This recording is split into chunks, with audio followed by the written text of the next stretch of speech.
Hey, Richard. We've never met before, but nice to meet. What, Likewise. what, where are you? You're in Israel, you said, right? Where exactly in Israel are you? I'm in Tel Aviv at the moment. What, before we get into why you're in Israel, so just tell me briefly your background. I mean, I've heard of your name before. I've seen you make um, rather strident defenses of Israel's army and the measures they take in warfare. But just tell me your background, where you're from, and how you got into having such a strong voice on this particular issue. Well, I'm British. I was in the British Army for 30 years. I left school one day and joined the Army the next day and spent the next 30 years doing that. And What I, did you do in the British Army? well, during my time, I was actually mostly I was in the infantry, which is basically foot soldiers, the main fighting troops of the British Army. And I spent a lot of time. I spent about 8 operational tours of duty in Northern Ireland fighting against IRA terrorists. Oh, wow. Um, I also served in Afghanistan, Iraq, in both of the 2 Gulf Wars, in the Balkans and elsewhere. But those are the main places I served during my Wow. service. And How at the much end of of those 30, sorry, how much of those 30 years did you see combat? well, all of the different places I've mentioned were combat zones. So it was quite, I don't know exactly how much, but it was a significant portion of my military service was spent on operations or preparing to go on operations or winding down after operations. I did Wow. spend some time as well on and desk jobs in headquarters occasionally, but I tried to keep clear of that as much as possible. And I spent as much of my time as I could commanding troops in the field, which is what I joined the army to do. And I was very fortunate to be able to do that for most of my service. I mean, these are just words, right? Combat and war in Iraq, Afghanistan. But I imagine if you just dig a little bit below the surface, you'll probably describe some heroic scenes for sure, but also some very tragic and gruesome scenes as well. And it's not surprising, but it's also surprising at the same time to hear army folks get so committed to that kind of a life. Yeah, and I think there's a couple of things there. First of all, I think when you obviously everyone has a different experience and a different mental approach to things, but a lot of people, myself included, found that the first thing I did after I finished my training at our military academy, Sandhurst, which is the equivalent of West Point in the United States, where you train Mm-hmm. to be an officer. The first thing I did then was I deployed on operations in Northern Ireland. And that was at a time when the terrorist situation was still it went in ups and downs, but at that point it was pretty active. There was a lot of terrorist activity, a lot of bombs, a lot of snipers, a lot of bullets, rioting, this sort of thing. And I spent the best part of a year doing that as soon as I left training. And I I think you get a taste for it. It sounds awful to say that you enjoy combat, but I think the reality is I kind of compare it in a way to a surgeon who's trained to amputate people's arms and legs. He doesn't necessarily want to cut someone's arms and legs off, but he knows he's good at it. He knows it has to be done, and therefore, in a way, he enjoys doing it. And I think the armed forces tends to be a bit like that. You don't want war. You don't want people to suffer in war. You certainly don't want to get yourself blown up or killed. But you do Yeah. actually, you're well trained. You know the job. Certainly in the case of the British Army, you know that you're doing an important job and you're defending and protecting people. So it has a lot of moral validity as well. But also Yeah. you do get kind of, I wouldn't say hung up on adrenaline, but there is an element of that, of the excitement. And I think that's what encourages you to go back and back. And the other factor, I think, which is also very relevant, is the kind of comradeship you develop. Whether you're an officer, as I was, whether you're another rank, whatever you are, you become close to the other soldiers or serving with. You become reliant on them. You become almost a family in some ways. In some cases, it's closer than a family. And I think Sure. that also is another thing that gives you a level of commitment. In the case of an officer, you're a good officer anyway, is trying to do the best for his men, trying to make them combat effective, but also trying to give them as good a life as possible, trying to keep them alive, and trying to give them, to look after their welfare as well. Do you find that, I mean, you've been to many different countries, and now you're now in Israel. Do you find that that kind of ethos crosses nationalities? In other words, when you're coming across an Israeli soldier, general, commander, whatever, or let's say it's an American or even an Afghan, or I don't know, anyone, but that has that kind of an ethos of putting yourself in a very dangerous occupation in defense of civilians who just don't know how to fight, like myself, for example, and protecting things that matter, right? I mean, all the good things in life, it's easy to forget, but all the good things, all the whole party of society that we're all have grown so accustomed to enjoying and taking for granted is safeguarded by courageous and tough men doing, can be very bloody and ugly things. But that's just the way it is, right? Do you find though that kind of ethos crosses boundaries and nationalities? Yeah, without a doubt. I mean, there's not much to choose between. Obviously, there are cultural differences between different nationalities Yeah, in the armed forces as well as outside, but pretty much, you find very, very similar ethos in the U.S. Army, for example, the U.S. Armed Forces, the U.S. Marine Corps, yeah. and equally I've worked closely with Canadians, French, Germans, Australians, New Zealand, people from all over the world, and it's a very similar ethos. And the same with the Israelis. I've spent quite a lot of time in the last few weeks with Israeli soldiers on the front line of Lebanon and also Gaza, Oh wow. on the border there, and they wear a different uniform. Some of them they all speak in a strange language, strange to me anyway, not so strange to them, Sure. but they have the same humor, the same outlook, the same mentality. I think the same spirit, fighting spirit, sense of unity, common purpose, all of these things. And actually, talk about on the Israeli side, I've met a large number of British, American, and other nationalities, Jews serving in the IDF from many Right. countries around the world. And really, there is absolutely no difference between them and soldiers from their own countries. So how did you get into being this defender of Israel's army? At least the moral grounding for Israel's army and its tactics in war. Well, I think I start from the position of knowing right from wrong, and added to that, I've had a lot of experience of different forms of combat, but much of which is very similar to the type of fighting that the IDF has been doing in recent years. And Like what? Can you give me an well, example? yeah, I mean, the kind of thing they're doing in Gaza now, counterinsurgency operations, fighting jihadists who are blending in among the civilian population, using human shields, using snipers, using booby trap bombs, things of that sort, and having to deal with not just the enemy who are trying to kill you, but also the civilian population who you don't want to kill and you want to get out of the way. So in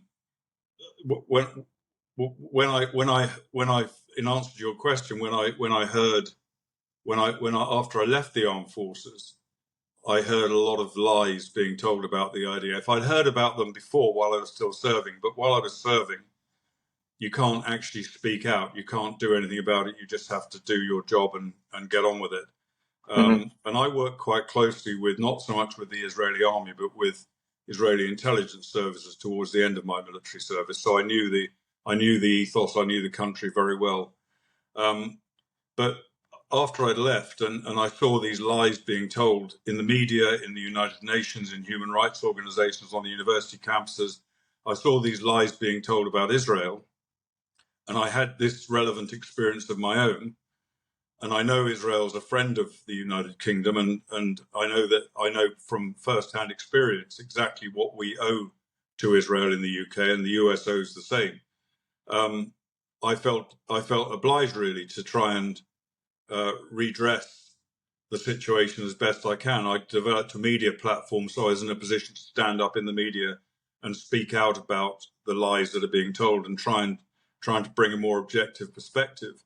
And frankly, if the same lies had been told in the same volume with so little defense from outside about the United States Army, the United States Armed Forces, I'd have done the same thing. And Right. I have done the same thing, although it's nothing like on the scale that the anti-Israel propaganda exists. So I'm going to press you on something you said, that that the UK and even the US owes a bit of debt to the Israeli armed forces, and I think that's so crucial, and it's part of this discussion where I see, especially online, um, this sort of anti-Semitic trope that the Jews are actually the puppet masters of the West and they're actually controlling things. Whereas I think that Israel, for whatever favors it gets in return from the greater powers of the world, the US and the UK included, it is some sort of a quid pro quo, that Israel is providing something of value and then getting something in return. Like I don't actually think that there's some Jewish conspiracy to control the world. So what exactly in your line of work did you see that Israel was providing for the UK that was a value that has animated this kind of necessity within you to speak up? Yeah, I think you're absolutely right. It is a two-way relationship. There's a quid pro quo. But in my experience, the UK, I don't know about the US, it's rather a different relationship. But the UK-Israel relationship, I believe the UK is the net beneficiaries of the relationship. We give stuff to the Israelis, they give stuff to us, but I think we get more out of it than they get out of it by and large. And I'll give you a few examples of what I'm talking about here. Please.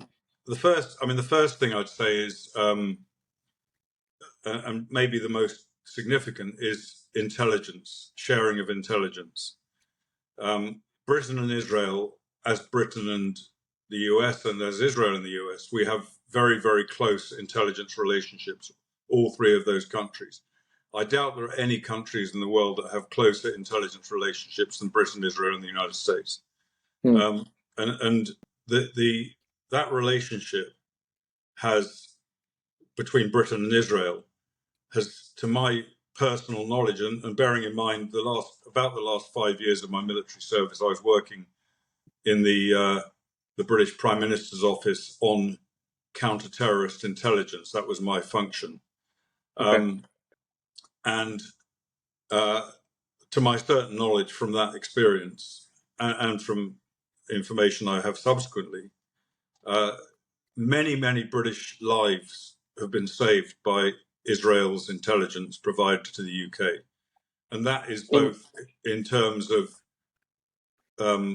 uncovering terrorist plots against British civilians in the UK, Oh wow. against British citizens elsewhere, and also intelligence relating to the battlefield in Afghanistan, Iraq, etc. And also going back to the Northern Ireland campaign I mentioned, we also Israel gained Israel some. provided the UK intelligence, battleground intelligence in Afghanistan to the British.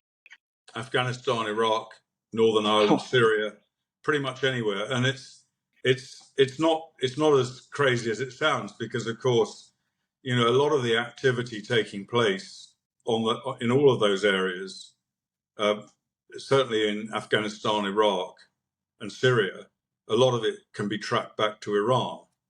And Hmm. Israel has very good access. Israel has very good intelligence access throughout the Middle East, but Iran as well, including Iran. So Okay. this is the areas, and in relation to Northern Ireland, that sounds even more bizarre, but actually some of the terrorist organizations in Northern Ireland cooperated closely with Palestinian terrorists. Right. They Right. received munitions from Gaddafi in Libya, and so you can see the Israeli connection with that as well. So that's Okay. one.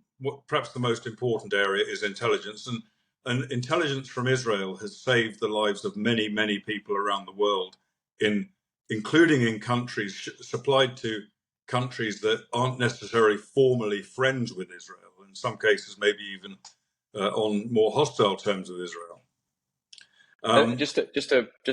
To put a little bit more emphasis on what you're saying. I mean, Israel is providing information that is probably the most valuable information that a country could receive, right? To prevent mayhem and the deaths of innocent people or their own troops in a faraway country. There is no more valuable information that a country could have their hands on than that, I would imagine, right? And maybe Yeah, disagree, but right. absolutely right. And I mean, just one example. I was in Australia a few years ago, and Israel had, during the time I was there, it came to light that Israel had uncovered a plot to blow up an Australian airliner, leaving. I think it was leaving Sydney, Wow. and that information was provided to the Australians, who were then able to foil that plot. Now, if it had gone ahead, there's probably going to be quite a lot of people killed in that attack. Right. And that's just one of many, many, many examples I could name. So it's really crucially important. Another area Yeah. that I think is important as well is tactics and technology. So, for example, sharing technology that can prevent bombs from being detonated.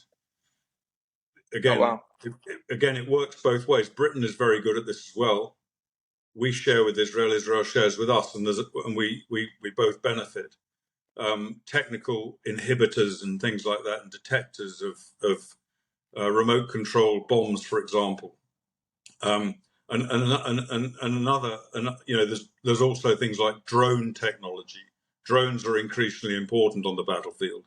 Israel is very, very skillful at drones. Cyber technology, cyber defense and cyber attack technology, again, Israel are world leaders in this, and sharing that kind of technology benefits our country and theirs as well. Yeah. And another sort of on a more tactical or tactical level, really. I'll give you one example of a way in which I was directly assisted by the Israelis when I was working, as I mentioned, in the Prime Minister's Office on Intelligence. I was then sent out to Afghanistan to take command of the British forces in Afghanistan at the time. This was back in 2003. And I was having regular meetings with the head of the Mossad station in London, the Israeli intelligence. We were exchanging intelligence and things like that. Very close relationship between our two countries, which still exists today. And I realized when I was going to Afghanistan, I realized this was going to be the first time I was going to be commanding troops that faced the threat of suicide bomb attack. Mm-hmm. And so I said to this head of Mossad in London, could you get the defense attaché in the Israeli embassy in London to come and see me and tell me how the IDF deal with suicide bomb attacks? Because at that stage, they were by far the most experienced armed forces at dealing with suicide bombs. And so he said, no, I'll do better than that. And he sent to the Golan Heights for a brigadier general who was commanding a division in the Golan Heights. He sent for him. He came, and this guy was deemed to be the number one expert in the IDF on countering suicide bomb attacks. The guy in the embassy would have known, but this was the best man. Okay. And they got him. He got him back to London a couple of days later. He and I spent several hours in a hotel lobby in West London. He was talking, I was writing. And from that conversation, I constructed the British Army's policy for dealing with suicide bomb attacks. That then became not just the British Army policy, but also NATO policy. It was adopted by other countries, including the US. And that policy, that, in other words, how you train people, how you recognize, how you react when you see a potential suicide bomb attacker, which is different from pretty much any other military scenario. That has saved the lives of many British, American, German, French, other soldiers around the world as a direct result of this information being shared by and the techniques being shared by the Israelis. So It's that's incredible. just a couple of. I want to give you one other example because this is Please important as do. well. This is amazing. And I visited a hospital in Birmingham a few years ago during the Afghanistan campaign, and I visited a young soldier there who'd been very, very severely blown up in a bomb in Afghanistan a few days earlier. He'd been stabilized, evacuated to the UK, and I visited him in hospital. I think he'd lost a couple of limbs and an eye. He was very, very badly mauled, only 18 years of age. And that guy knew that he was alive because of Israeli battlefield medical technology. Because at the scene of the explosion, he'd been administered a blood clotting agent, the best that had ever been produced, Israeli technology that has saved his life, stopped him from bleeding to death. So again, there are other medical technologies that the Israelis have shared with us as well. But that's another example, I think. And all of this feeds into my understanding of the benefit that we gain from Israel, even if it wasn't just the right thing to do. Even if you look at it more on a transactional basis, like Right. this, then it's still necessary in my view. Yeah. The thing is that with even if a relationship is transactional, it can only ever scale and be sustainable if it provides long-lasting value, so aka saving lives, right? Or even providing defense for. I mean, imagine it's hard to lose the thread here, but if I'm an ordinary citizen of the UK and I hear all this, I think, okay, that's nice, but just imagine the opposite is true, and that all these attacks manage to slip past the defenses of the UK. You would have a far more hysterical response, security response, to say, okay, we've really got to tighten up the borders. We've got to make life so tedious and annoying for most citizens that they actually feel the security apparatus far more than they should, instead of this stuff being covert and we never have to hear about it. So Right. on the one hand, we take it for granted and we think, well, Jesus, why do these military guys have to do all these ugly things? On the other hand, thank God they do, so that we us normal people never have to actually deal with it and get on with our lives. Right. And getting the intelligence, I should say as well that I'm not talking about we're totally dependent on Israeli intelligence, because we're not, but it helps us. We have our own very effective intelligence organization, and we cooperate extremely closely as well with the Americans and other countries. But getting that intelligence, whether it's Israelis getting the intelligence or British or Americans or anyone else getting the intelligence, is also can be an extremely dangerous activity. And those people who are involved in it are putting themselves in great danger to get that intelligence to save the lives of ordinary, everyday, innocent people. For sure. So the something that's been on my mind, and that's why I reached out to you, is that we hear a lot of discussion. It was predictable discussion about the civilian casualties in Gaza now that the IDF struck back after October 7th. And we all take it for granted and just assume as something that's true that whenever there is a war, especially in such a densely populated area like Gaza, that there's going to be some crushing amount of civilian deaths. But instead of just actually taking that at face value, I figured I'd want to talk to someone that can actually explain and describe why that is. So that's why, obviously, as I told you, I wanted to have you on to discuss that. So just, I guess, from the point of view of someone who's in combat or even just commanding the air forces as this is going on, why do you think that there's been however many thousand civilian deaths in Gaza since the IDF struck back? Right. Well, it's going to be quite a long answer, I'm afraid. We got time. I mean, the first thing I'd say, I heard this said by somebody the other day, so it's not my original thought, but it's true as well.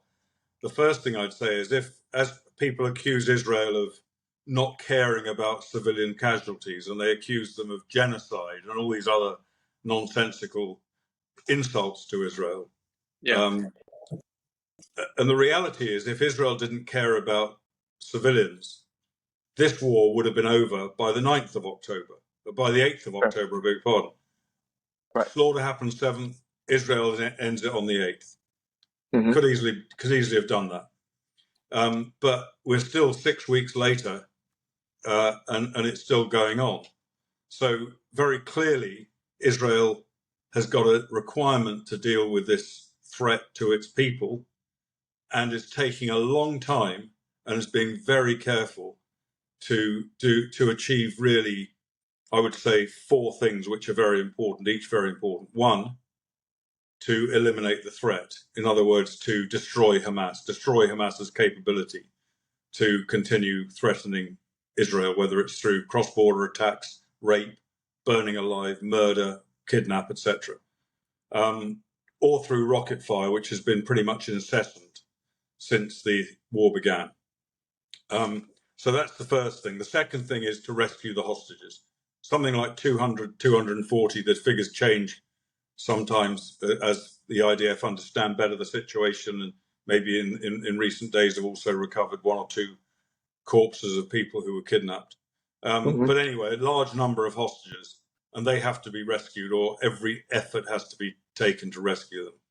Third thing, Israel has to do everything it can to minimize civilian casualties on the battlefield. And fourth thing, which people often forget, and soldiers have this high in their mind a lot of the time, they have to do so without killing too many of their own soldiers, because there's 2 issues here. First of all, the moral issue: an Israeli soldier's life is worth no less than anyone else's life, and also, if a commander wants to be effective, he has to keep as many of his soldiers alive as he can so they can keep fighting. So those are the 4 main issues that the Israelis have to contend with. So when you take that into account, I mean, more directly answering your question, the reason that Hamas carry out these attacks, the reason that they have repeatedly over the years carried out rocket attacks against Israel, they've dug attack tunnels under Israel's border. They've attempted other things like attacks from the sea, glider-borne attacks, hang gliders, you name it, balloons, burning balloons, all of these things. The reason, and culminating in the 7th of October massacre, the reason they do this is not because they believe they can defeat Israel. They don't believe they can defeat Israel militarily. Their charter requires them to annihilate Israel and kill Jews everywhere. That's specified in Hamas's charter. Yep. So that's their objective. But they know they can't. They cannot defeat Israel militarily. They know that. So why would they keep doing these attacks? Well, the reason is because they know that if they do, Israel has to respond, as every other country in the world would have to respond. No country can sit back and let itself be shelled, let its civilians be attacked and massacred, let people attempt suicide bomb attacks and all these. No country in the world could do that and say, okay, well, that's fine, we'll just try and stop it and we'll leave it. No, you've got to go back. You've got to defend yourself from that. And therefore, well, just want to press you, because I think even this gets lost in popular discussion. I mean, explain the logic of self-defense when it comes to just in general military situations, but even in the context of Israel and Hamas. Why should Israel defend itself after October 7th? Oh, the first duty of every government is to defend its citizens from internal and external threats. But and why we're not talking just close the border? You've killed all the terrorists after October 7th. You've sealed the border, and then just go back to October 6th, as if October 7th never happened. Why the wide scale attacks on Gaza, and why this war to dismantle Hamas?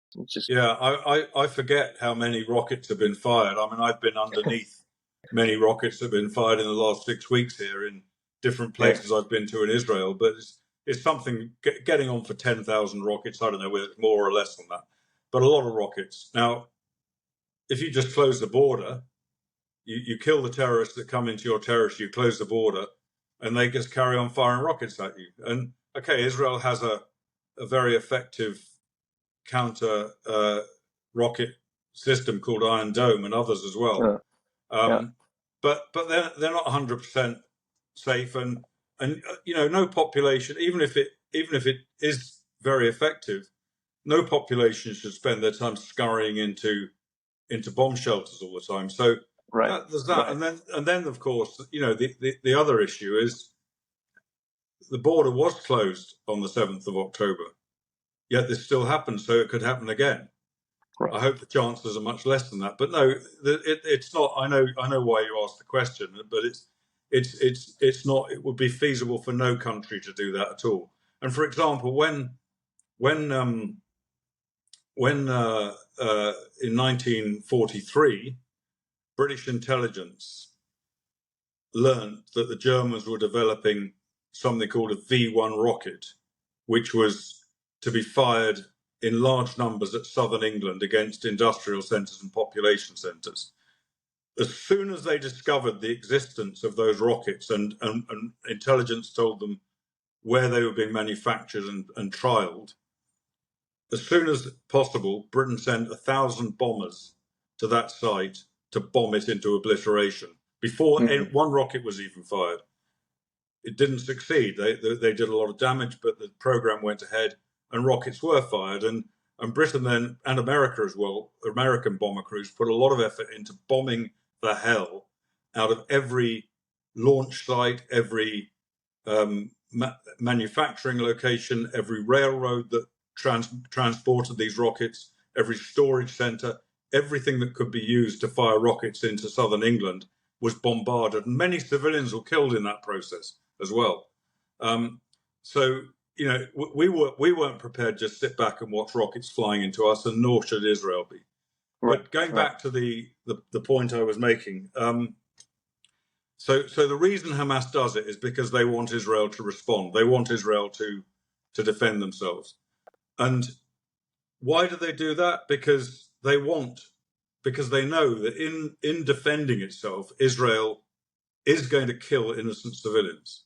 Because these people, they position their weapons, they position their communication centers, their headquarters, their fighters, everything they position within the civilian population. So in order to get it, you've got to kill innocent civilians, unfortunately. And it's not targeted at innocent civilians, they're targeted at the terrorists.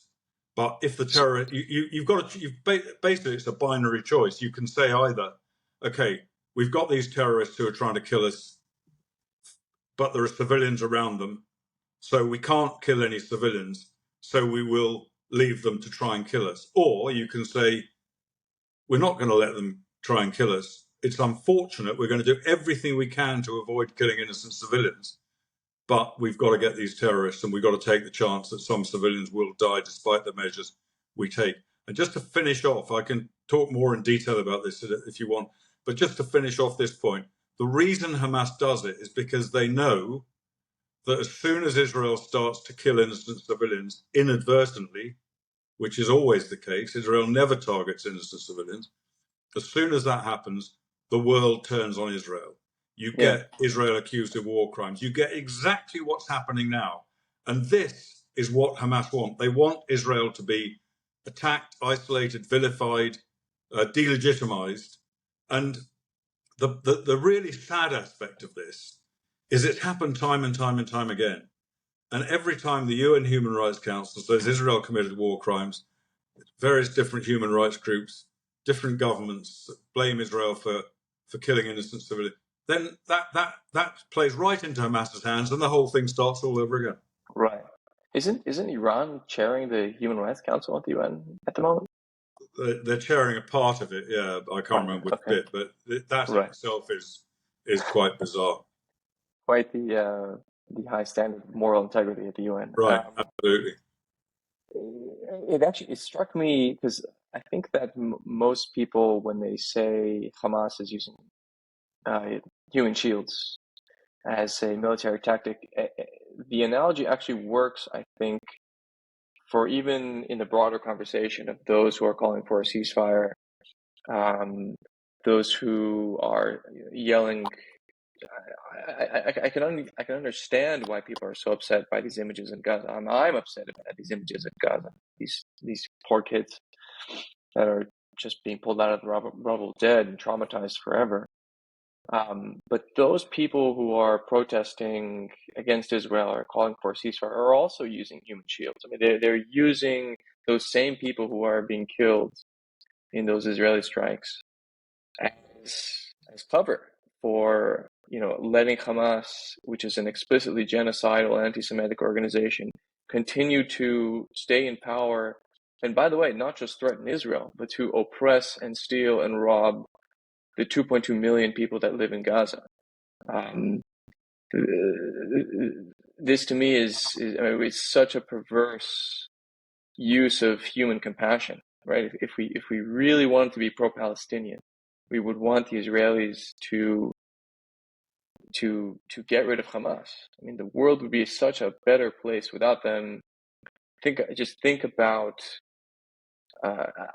for example, if you just think about how much human ingenuity and hard work and dedication it took to build those tunnels in Gaza, right? There's something like 500 kilometers of tunnels, underground tunnels that Hamas built, and Gaza is 365 square kilometers. I mean, that's the area of Gaza.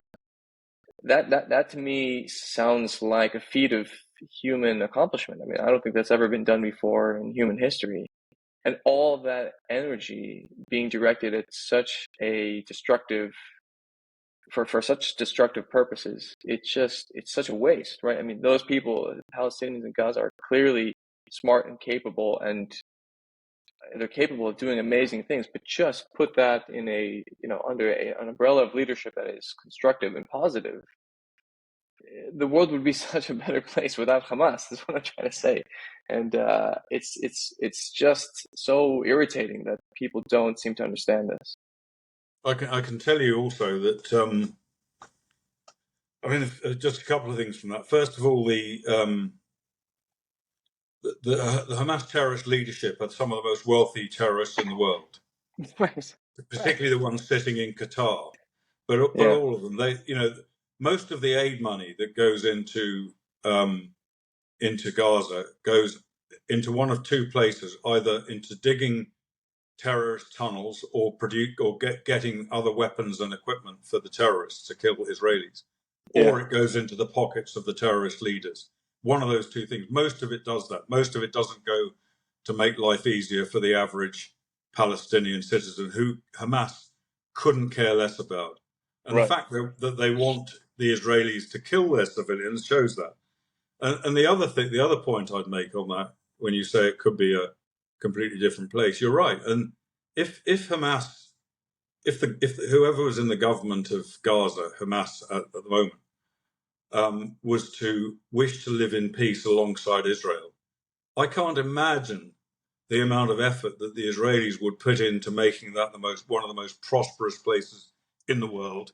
They would certainly do that. There's no question about it. Despite, aside from any other international aid, Israel would have a very strong interest in that place being self-sustaining and prosperous, and it would be flourishing now. And it's the only reason it's now virtually in ruins is because of this genocidal Hamas leadership. Right. And just to tie it back to what you were saying before about how Israel builds these alliances with these global powers by providing things of value. I mean, it's the same logic applied in reverse, right? If Palestinians said, okay, we have to forge a way forward that is constructive, and the transaction here is one of value, based on value, not on destruction. That's how lasting and peaceful relationships are built, right? And this point is obvious, and yet it just seems to fall nowhere really in much of the public discussion, which is frankly very annoying. But just to go back on the civilian casualties, because I think this is still something that eludes me as to why it happens. So when in October 8th, I suppose, or maybe even on the 7th, I don't know, when Israel started to bombard Gaza from the air, did Israel start warning people to evacuate northern Gaza already then, before it started to conduct airstrikes? Did it just start conducting airstrikes? In any event, like how, to your knowledge, how did this play out? Well, one thing I would say is that Israel never carries out airstrikes against any target where there are civilians present or there are likely to be civilians present without giving a warning. Now, generally speaking, that will be a warning given, let's say there's a terrorist location of some sort in an apartment block, and the IDF want to strike that apartment block. They will warn the civilians in that apartment block to leave. And they will do that by a number of different measures. The first thing is they will make phone calls. It's bizarre, really, thinking about this in a war zone, but it's the reality in Gaza. They will make phone calls using Arabic language speakers, obviously, and send text messages and sometimes give radio broadcasts, but mainly it's by making phone calls. And they will get hold of people in that apartment block and tell them, we're going to hit this apartment block, get everyone out of it, make sure everyone leaves. And then they will, and they'll also tell them where they should go and how they should get there to make sure they stay safe. So they give them a location to go to and a route to get there that's not going to be attacked. And then they will give them plenty of time to leave. And they will, at the same time, using overhead surveillance, whether it's drones, whatever it is, they will monitor the civilians leaving the building. And when they believe that all the civilians have left, and only then will they strike that building. If the civilians don't leave, if they don't heed the warning, then they have another alternative, which they've used frequently, which is they call it knock on the roof. So they will drop a harmless explosive charge on the roof, which will make a loud noise but won't destroy anything, as a kind of final warning to get out. And only after this has happened and the civilians have left will they then come in and carry out an attack. So that's generally the way they operate. Now, I think that's what happened in one variation or another on the day they started this air campaign. And very soon after that, they then warned Gazans to leave the whole of the north. So there's a combination of a general warning to leave, to evacuate the general area of northern Gaza, and specific warnings to leave specific buildings that are going to be attacked. There are exceptions to that. And by the way, all of this goes above and beyond the requirements of the laws of war. It's really, that you're required to give a warning if you can, if the operational situation allows it. You're not, there's no, and I don't think any other armed forces are so meticulous in this treatment as the Israelis are. I'm certainly not aware of any. And there will be exceptions, and those exceptions are, let us say there's a particularly high value target, a terrorist leader, a very senior terrorist leader, who the Israelis want to kill. They may decide not to give a warning if they're going to target that individual, the location he's at, because that would guarantee he would escape, and he has to be of such high value that it's necessary. It's necessary not to give a warning, and then they will make an assessment as to how many civilians are likely to die in that attack. Wow. If it was going to be a large number, there's a very high chance they would say we will not carry out the attack. If it was maybe a small number, they might say, okay, it's terrible that civilians are going to die, but in order to achieve our military objectives, we have to do this. And that is, again, it's in theory, it is perfectly admissible under the laws of war, as long as you make a calculation that you're not going to kill an excessive number of civilians to the value of the military target you're going to hit. That is not a war crime. So, but if in the case of a strike like that, it has to be authorized at the highest possible level of the Israeli forces. So they don't do these things lightly at all, and they certainly take every effort they can to avoid killing innocent civilians. But you should also remember that these high-value targets, it's going to be almost impossible ever to get them on their own because they know how the rules work. And they're normally accompanied by their own family, their own immediate family, to make sure that it gives them the best chance of not being hit. Or if they are hit, then their family goes with them, and that's another strike against the Israelis. Wow, that's twisted logic, man. I would never Well, do that to my family. well, these people do not think as we think. They have a different mindset. Wow.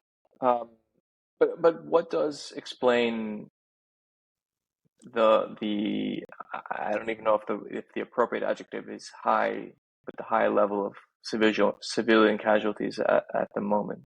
I mean, I think we're, according to Hamas, it's like 11,000. Well, 11,000 dead. I don't know if that includes all the, if that includes the fighters within those in that tally. But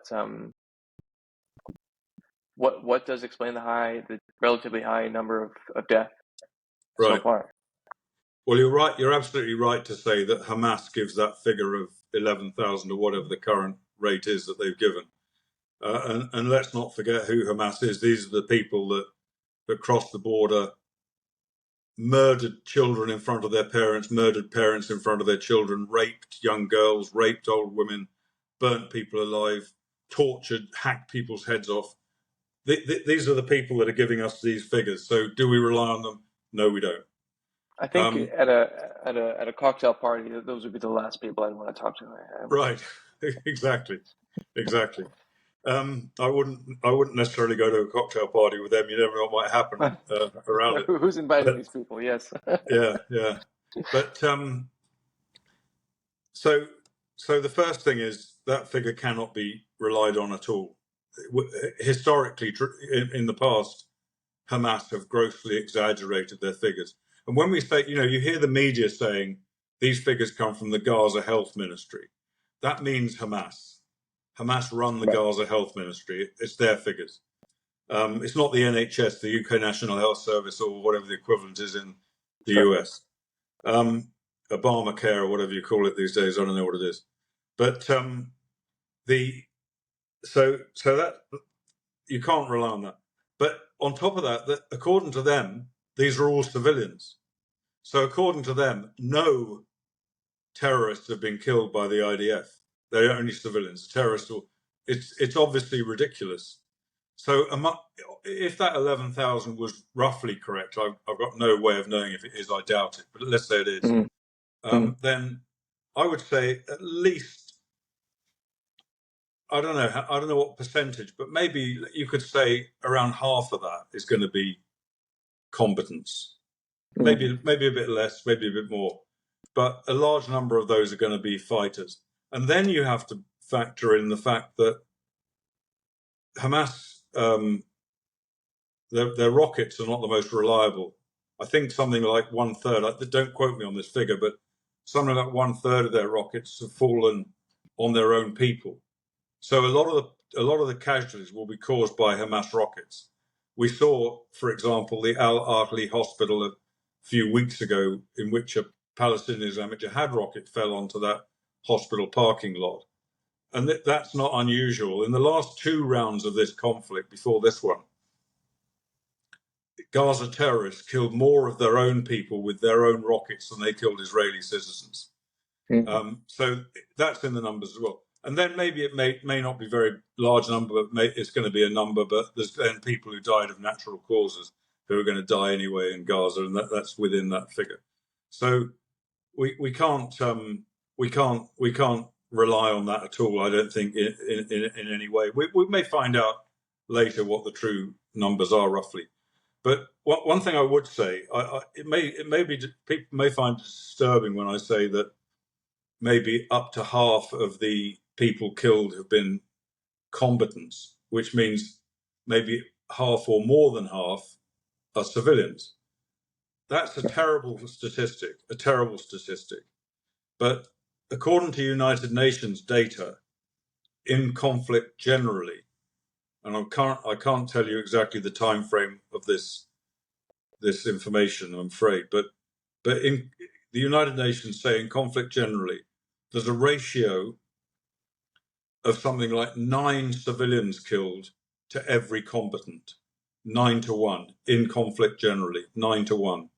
Whoa. In Afghanistan, in Iraq, I forget whether it was Afghanistan or Iraq, but in I think it was in Iraq, something like 5-1 were killed. So 5 civilians to every 1 combatant, and Wow. in Afghanistan it was something like 3-1, three civilians for every combatant, and Israel in the last few rounds of fighting in Gaza have achieved a rate of somewhat less than 1 civilian to 1, slightly more than 1 civilian to 1 combatant, which means that Israel's death ratio of civilians to combatants is much better than most other military forces. And let's not forget, in Afghanistan and Iraq, we are talking about Afghan forces, but we're also talking about American and British forces and other NATO allies inflicting these casualties. It's just a tragic reality of war. And if you've got, I've explained before, if you have terrorists who hide behind the civilian population, and in some cases deliberately, I mentioned the warning system that the Israelis use, and I think in this conflict, I saw a statistic that was they've issued millions of phone warnings, millions of text messages, millions of voice messages, hundreds of thousands of phone calls. And Hamas, contrary to what Israel does, Hamas try and force their people to stay in target areas that they know are going to be attacked. So when you're fighting in that environment, it's I've seen this. I've seen this for real, not just on some footage. I've seen civilians dying in conflict, and it's a terrible thing to see. And I wouldn't wish it on anyone, but it is just unavoidable unless you decide the terrorists are going to win. We're going to just let them keep attacking us.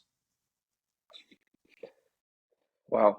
So Israel's doing better than even better than most countries, maybe perhaps all countries, and they're getting widely criticized for that performance.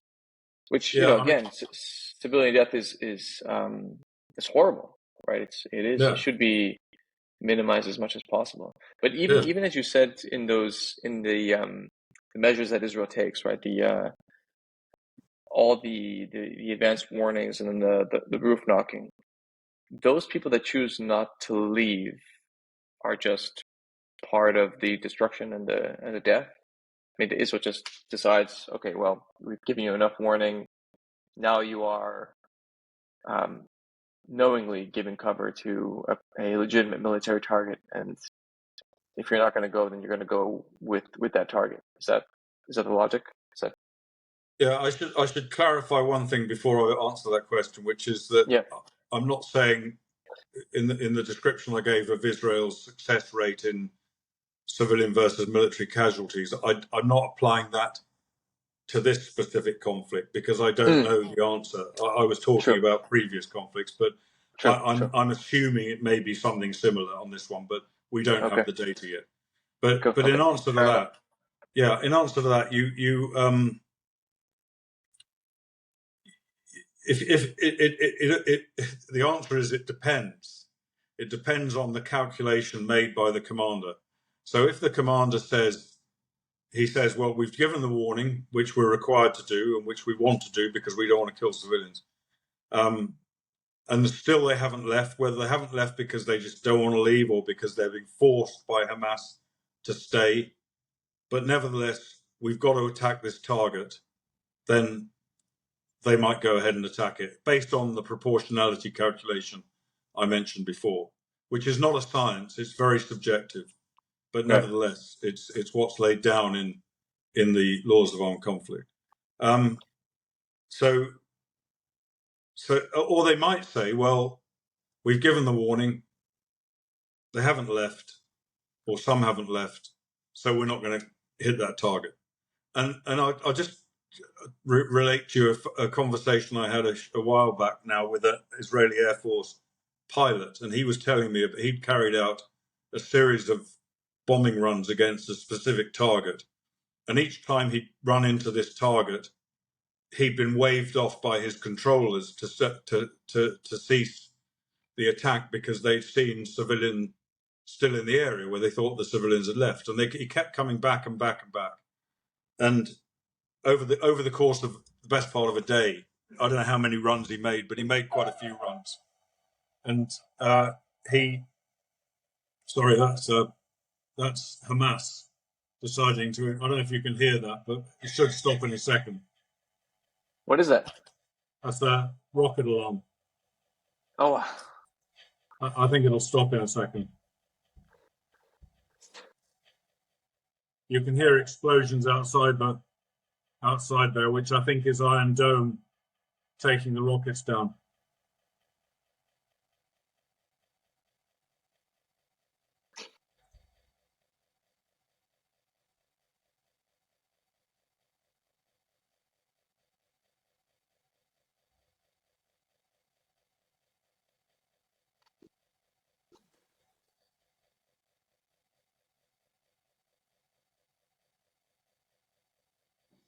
Ah, thank goodness it's over.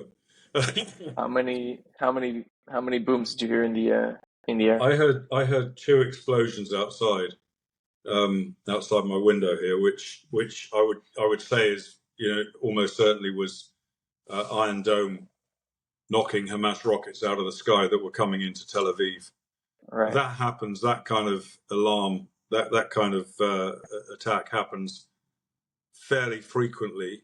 Although in the last few days, it's been much less as the IDF's noose has tightened on Hamas inside Gaza. Yeah. So, but that I don't know. Obviously one or more, maybe more than one rocket was fired just then, and that means that's it's a much more common feature of life down in the south of Israel, around the Gaza envelope, where civilians spend a lot of their time in bomb shelters. Yeah. And they have a very short time. When that attack alarm sounded, that gives you something. I mean, actually, from the time that attack alarm sounded, it was about probably less than 3 seconds before I heard the explosions outside, which isn't really long enough. But you have a very short time to have a chance of getting into safety. Yeah. So to continue with the this guy, this Israeli Air Force pilot. So anyway, he carried out these bombing runs, and eventually they aborted the whole mission because the civilians never left the area.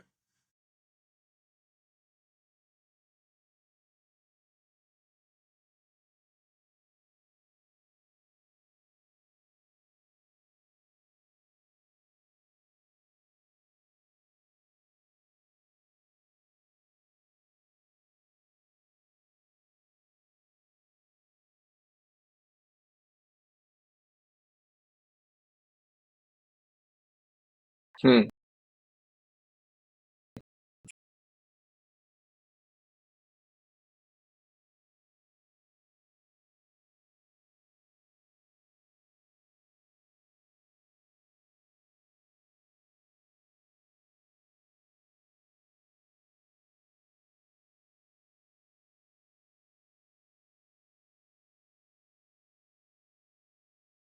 Yeah.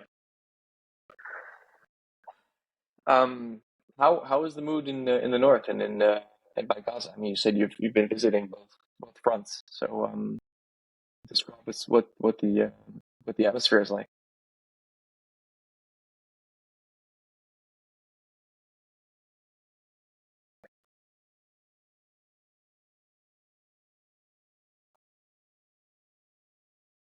Hmm.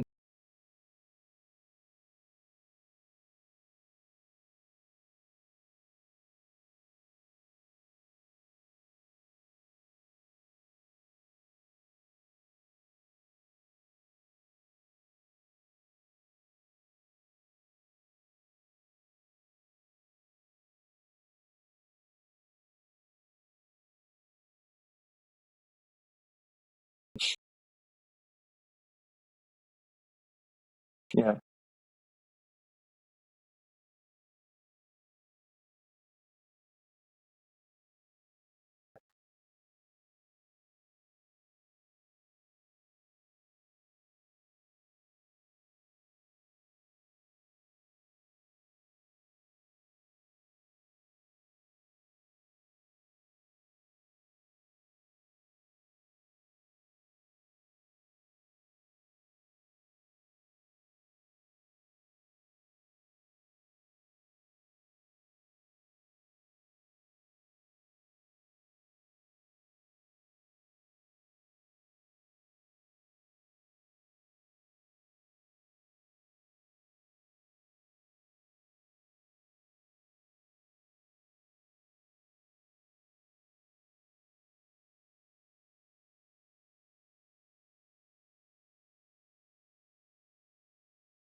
Mm.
Mm.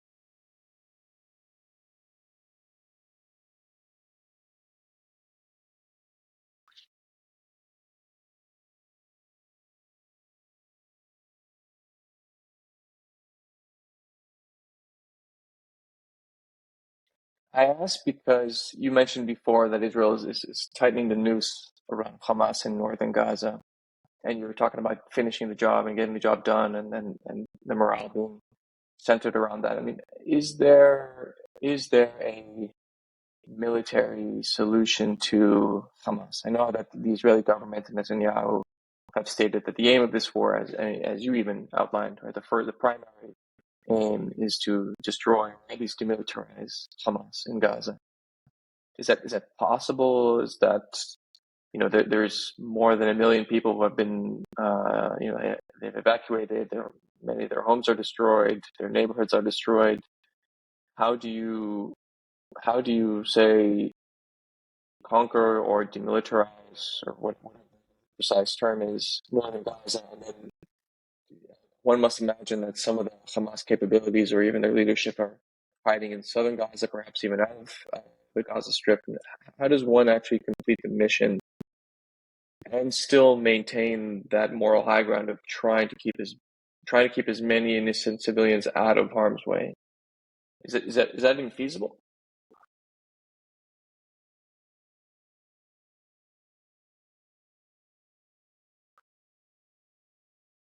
Right.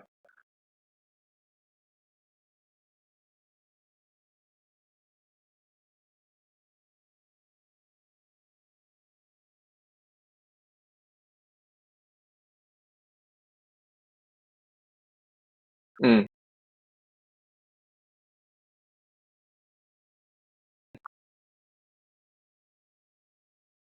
Mm.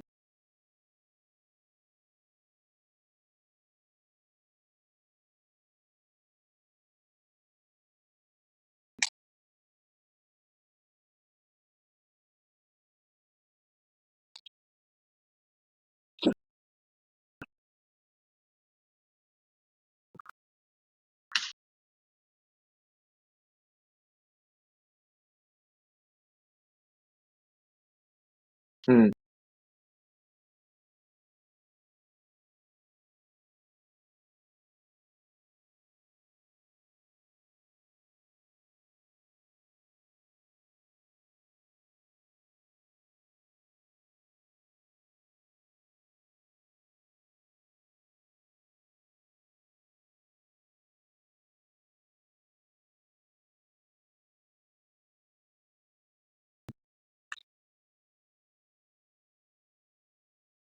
Mm-hmm.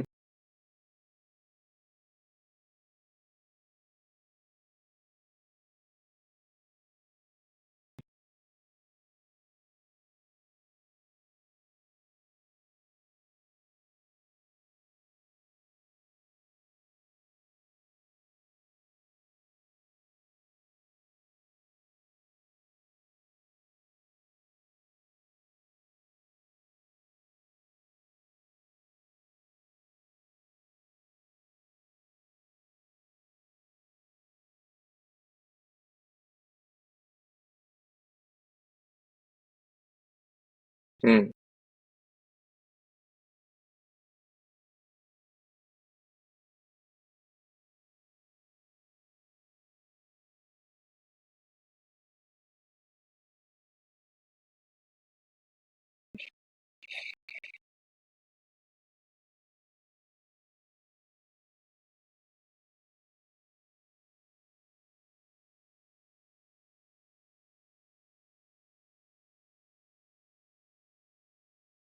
Mm.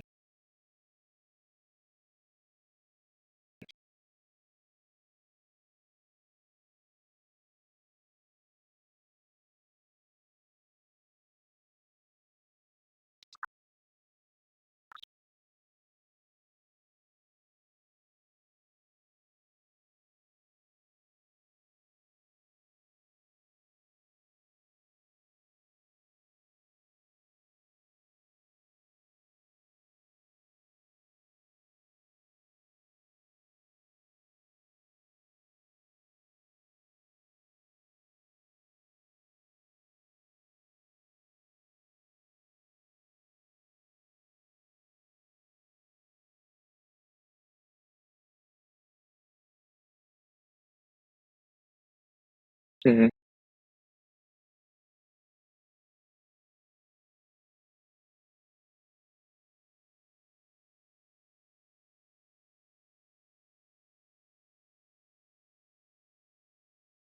Hmm.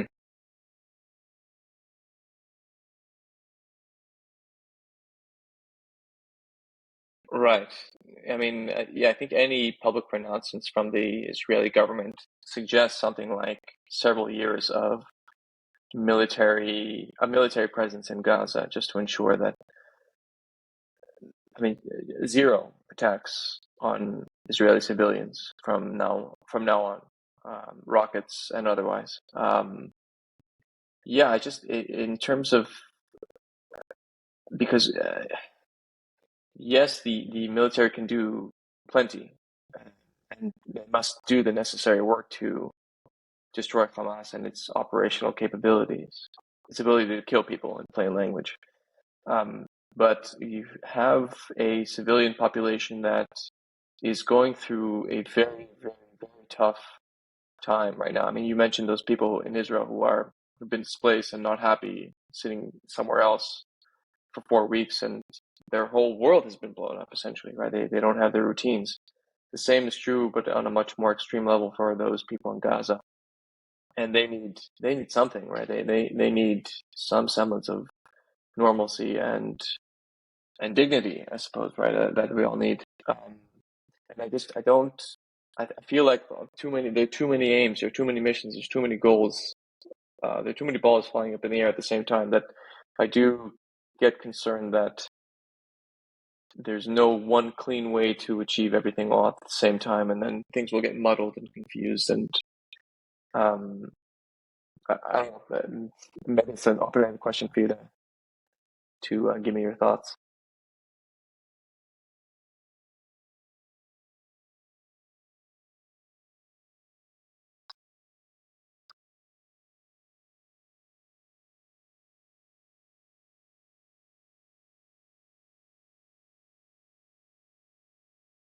Mm,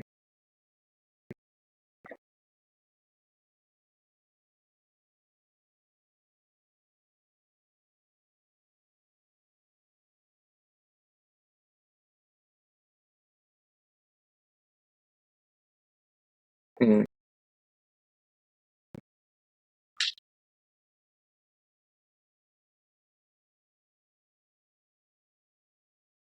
right,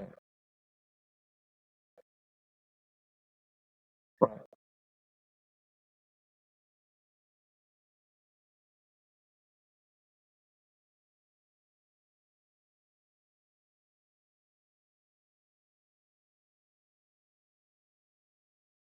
Mm,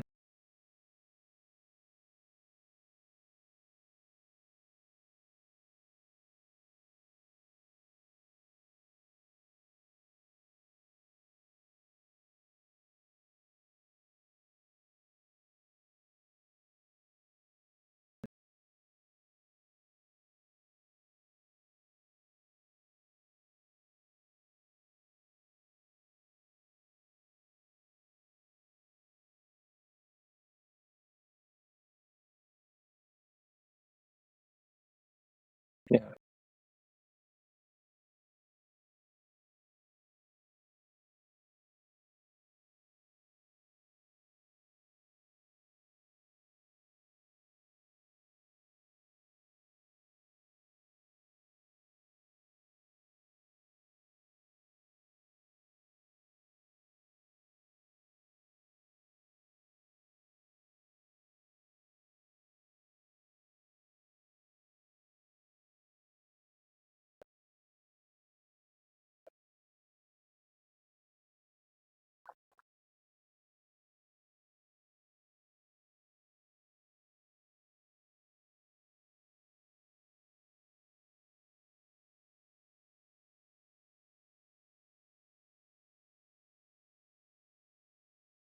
yeah,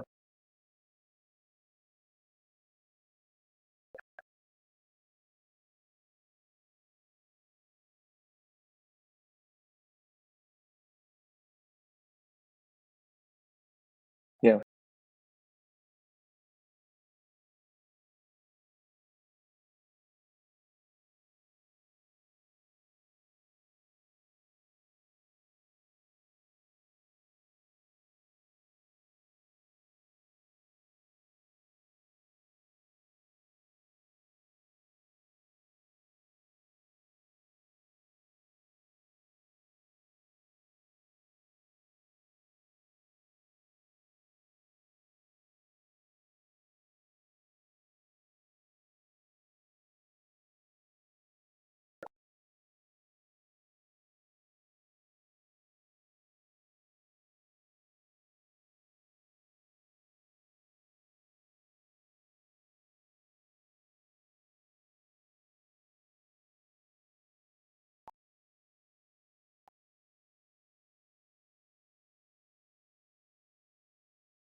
right, right.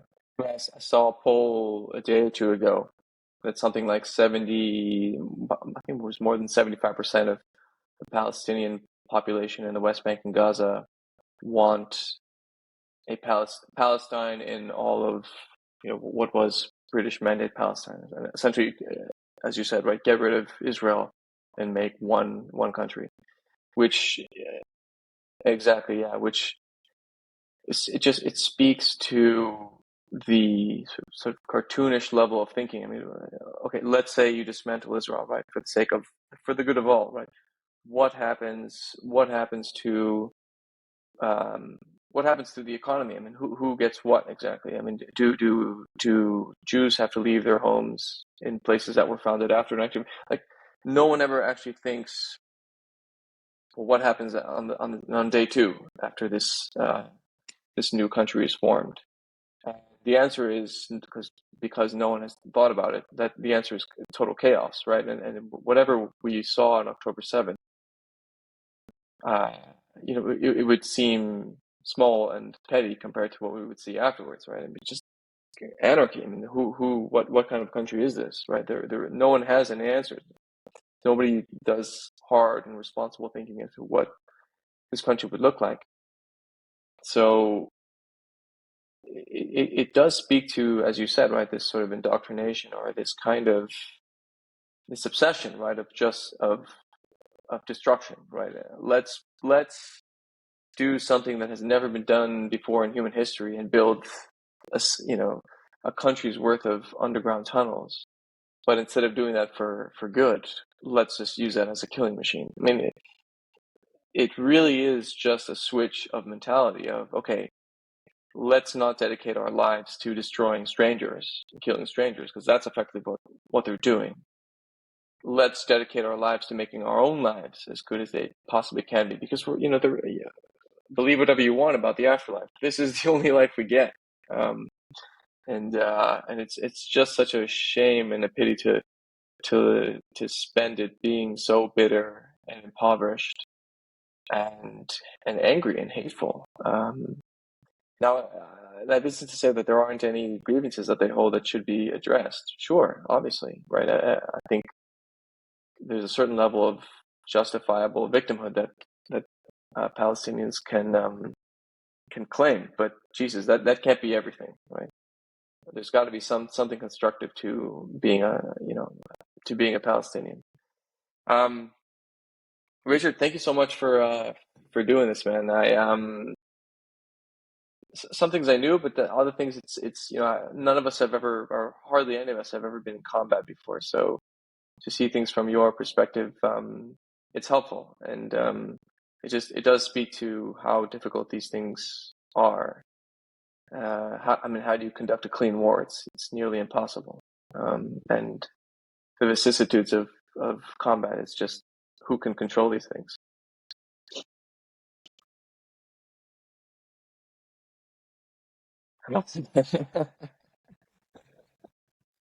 Oh gosh. All right. Well, Richard, thanks so much for your time.